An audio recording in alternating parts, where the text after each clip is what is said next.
It's Monday night, almost 11 o'clock. Kids are asleep. About to start. Cormac McCarthy is on the road. Very excited to start this. I've seen the movie. Great movie. Love Viggo Mortensen. Is that how you say his name? Love everything he's in. Captain Fantastic. Mwah. So freaking good. Love No Country for Old Men. Did a video on that. Check it out here. So about to start reading this, and we'll see. I know that it's about a father and a son in a post-apocalyptic future world, and it's about the father surviving. It's supposed to be Cormac McCarthy's like love letter to his son. And I have 2 daughters and 1 son, and I feel like I'm gonna cry reading this. So we'll see. What do you think? Hey, what do you think? What do you think? Let's read. Say read. Read. Let's read.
I just finished this book.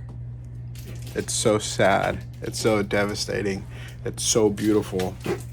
Also, my daughter is playing with my monitor box. Perfect time to finish this wonderful book. One of my favorite parts of the book is right away in page 5. He only knew that the child was his warrant. He said, if he is not the word of God, God never spoke. This is how much love and weight he carries with the relationship with his son. If he is not the word of God, God never spoke. If his child in front of him is not the speaking of God, the love of God, then God never spoke. That is so heavy and so beautiful. The book follows a father and a son, the man and the boy, as they just are referred to. And the world has ended. It is bleak. It is empty. It is sad. There is no food. It is literally gray. And they are on the road trying to get to the beach, trying to get to the coast to maybe see water, to maybe see the sun. Oh my gosh, and it is so heavy. It's so sad as a dad thinking about having to do that with my son. But the thing that makes this book so interesting and so worth reading is the way that the father speaks about the son, is the way that the dad loves the son, is the way that the dad takes care of his son in this empty, dark world that they are living in, this apocalypse that they're living in with nothing around. Most of the book, they're wet. They talk about changing their socks, taping plastic around their feet, trying to find new socks, but more than that, trying to find food, trying to eat, and just the devastation of what it's like to be with your son and you haven't eaten for days. You can't find food for him. Imagine that. And that's a hard thing, a hard reality to think about, like we just had lunch. We can order whatever we want. We can have whatever we want. I'm in the comfort of my own home recording this on a camera with the AC. I can get up and get coffee, get food. But imagine having none of that. How do you act? How do you treat other people? How do you father, ultimately, is the question that is being asked here.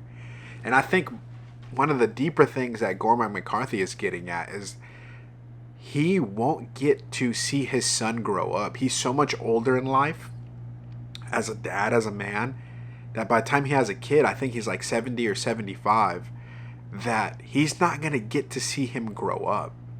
And he's writing this book to let him know, no matter what happens in this world, you carry the fire.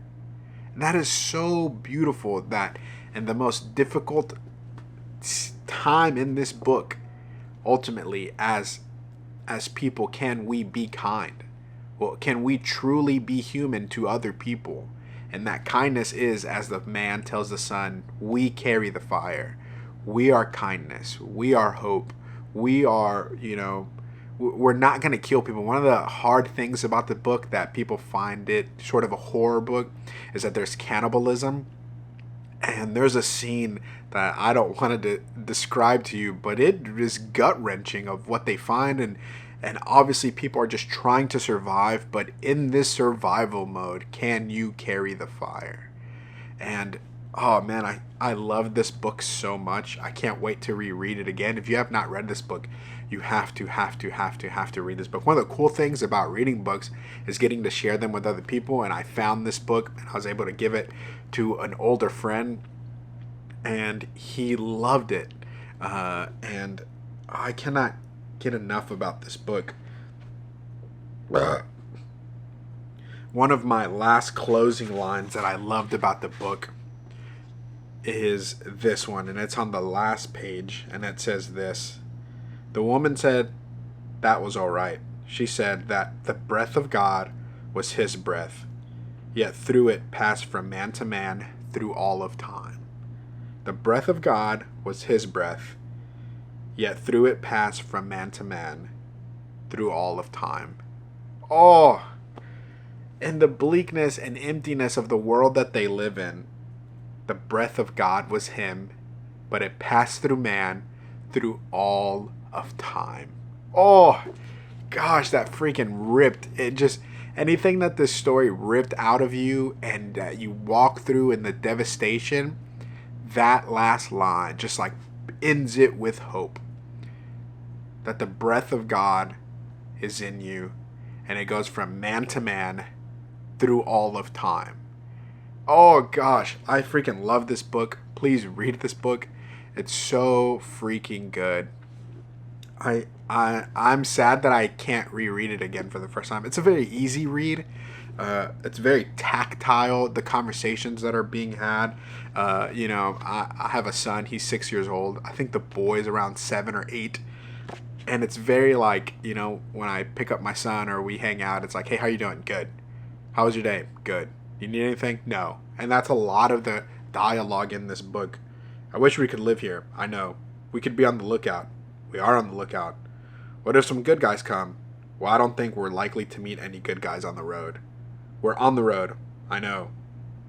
That's how the conversations go. It's very matter of fact, very to the point, and yet this book is so deep and so wonderful and so beautiful. I could not put it down, but I'm mad that I read it so fast. I just can't wait to reread it. And I hope you read Cormac McCarthy's On the Road. If you have read it, let me know. Comment down below what you thought. I can't stress enough how much you need to read this book. I'll be doing a follow-up video at the end of the week of what I read in August. I've been reading a lot of cool books, but this has been one of my favorite reads this summer. Let me know what you've been reading this summer. A couple other things. I'm starting I already did. By the time this video comes out, I would have started my master's in theology. And so I probably won't be reading as much fiction as I have this summer. But I'm still going to try to read maybe at least one book, at least like 2 books a month if I can, just to get out of the study world, and Premier League is back up. But I still want to keep up the habit of reading. I'm currently reading Tender is the Flesh. I just finished reading The Nickel Boys, which was great. I'll make a video about that. But yeah, let me know. Are you in school? What are you reading? Please like, subscribe, and comment if you've made it this far. And more than anything, go out and find you a copy of The Road and get into it. It's so freaking good. This has been David with Armor of the Mind. Go out and read a book.